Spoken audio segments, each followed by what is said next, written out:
नमस्कार, मैं हूं आपके साथ विभा उपाध्याय। सुबह के 7 बजने वाले हैं और ये वक्त है नमस्ते बिहार का। बुलेटिन में बिहार की हर बड़ी खबर आपको दिखाएंगे, लेकिन शुरुआत सावन के पहले सोमवारी पर भक्ति से।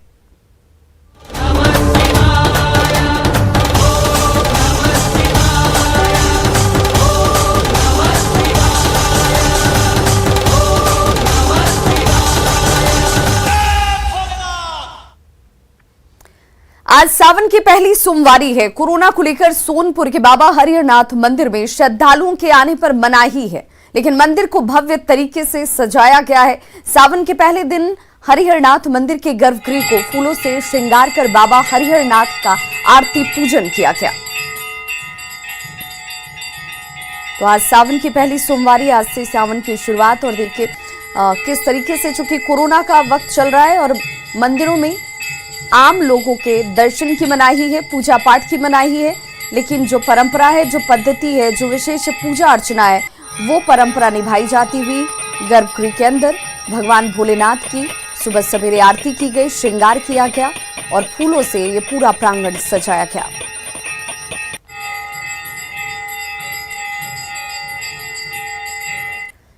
सावन के सोमवार का बहुत अधिक महत्व होता है और सोमवार का दिन भगवान शिव को समर्पित होता है। सोमवार का व्रत करने से भगवान शंकर की विशेष कृपा प्राप्त होती है। सावन का महीना भगवान शिव को अति प्रिय होता है। भक्तों को सावन के सोमवार को लेकर रात में ही भोजन करना चाहिए, दिन शिव जी की उपासना में बिताना चाहिए। और दानी आशुतोष हैं भगवान शिव, जल्द होते हैं वो प्रसन्न। और देखिए सावन के इस महीने का विशेष महत्व इसलिए भी हो जाता है कि भगवान शिव को अपने भक्तों से विशेष लगाव है। भक्तों को सावन के सोमवार को लेकर क्या करना चाहिए, क्या विधान है, दिन शिव जी की उपासना में बिताएं, मनोवांछित फल की प्राप्ति होती है। सावन के सोमवार में शिव को प्रसन्न करना अधिक सुगम होता है, आसान होता है, सहज होता है।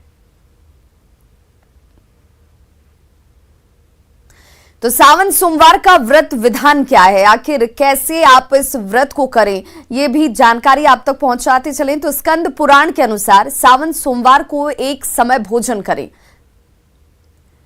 भगवान शंकर के साथ पार्वती जी की भी पुष्प, धूप, दीप और जल से पूजा करनी चाहिए। भगवान आशुतोष को दूध, जल, कंद मूल आदि समर्पित करें। सावन में रात्रि के समय शयन भूमि पर करें।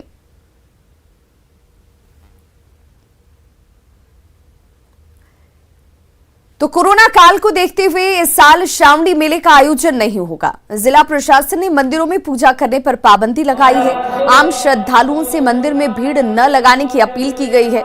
वहीं बिहार के देवघर कहे जाने वाले लखीसराय स्थित प्रसिद्ध अशोक धाम मंदिर में सन्नाटा पसरा हुआ है।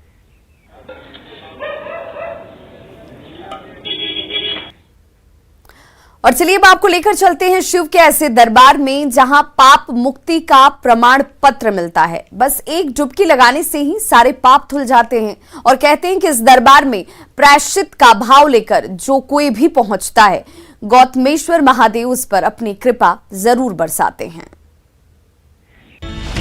यहाँ एक डुबकी लगाने से धुल जाते हैं सारे पाप। लोगों को मिलता है पाप मुक्ति का प्रमाण पत्र। जहां मोहम्मद गजवनी ने भी झुकाया था शीश, यहाँ खंडित शिवलिंग की होती है पूजा। आदिवासियों का हरिद्वार।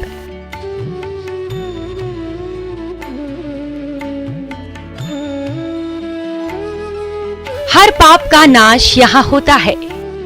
प्रायश्चित मात्र से ही पापों से मुक्ति मिल जाती है।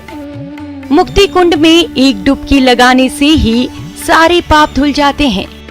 मान्यता के मुताबिक गौतमेश्वर महादेव के मंदिर में हत्या या गौ हत्या का पाप लगने पर जब किसी व्यक्ति को समाज की ओर से दंड के रूप में अलग कर दिया जाता है, तो गौतमेश्वर महादेव के मोक्षदायिनी कुंड में स्नान करने के बाद उस व्यक्ति को मंदिर का पुजारी पाप मुक्ति का प्रमाण पत्र देता है। कहा तो ये भी जाता है कि सप्त ऋषियों में से एक गौतम ऋषि पर लगा गौ हत्या का कलंक भी यहीं स्नान करने के बाद मिटा था। यहाँ पर पाप मुक्ति प्रमाण पत्र दिया जाता है, जो 11 रुपये में मात्र दिया जाता है। लिखित में प्रमाण पत्र दिया जाता है। जो एक अपने आप में एक अनूठी और गौतमेश्वर महादेव काफ़ी वर्षों पुराना है। कम से कम 30-40 किलोमीटर दूर से आए हैं। हमारी मन की इच्छा है, यहाँ श्रद्धा है, तो यहाँ मन की इच्छा पूरी होती है, इसलिए हम यहाँ पर आ रहे हैं।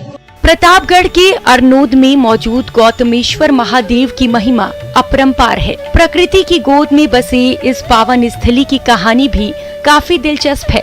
गौतमेश्वर महादेव की शिवलिंग 3 भागों में खंडित है।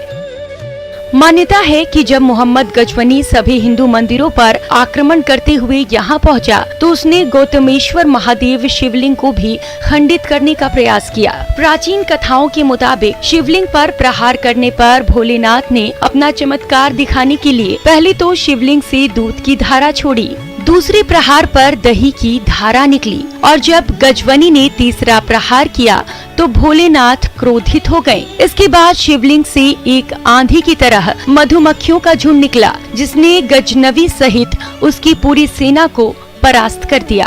गजनवी ने यहाँ पर आक्रमण किया था, मुसलमान बादशाह ने, तो उस मूर्ति के ऊपर गढ़ का वाहन किया था। इसका 3 भाग खंडित है शिवलिंग। पहले से दूध की धारा निकली, खून की धारा निकली, फिर बाद में अंदर से मधुमक्खी निकली और ऊपर से पार गिरने लगा। बादशाह की सारी सेना को भगवान ने समाप्त कर दी। फिर बादशाह ने यहाँ पर माफी मांगी, वास्तव में तो हिंदू का देश सच्चा है। फिर उसने बाल का ऐसा मंदिर का उसी ने मुसलमान बादशाह ने बना हुआ है।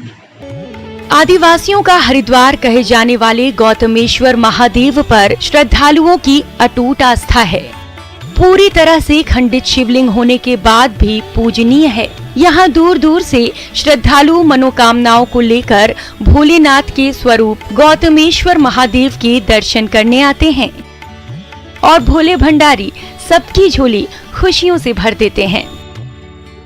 महर्षि गौतम की तपोस्थली और आदिवासियों का हरिद्वार कहे जाने वाले गौतमेश्वर महादेव जहां जन आस्था के प्रमुख केंद्र है, वहीं यह एकमात्र ऐसा स्थान है जहां पाप मुक्ति का प्रमाण पत्र भी दिया जाता है।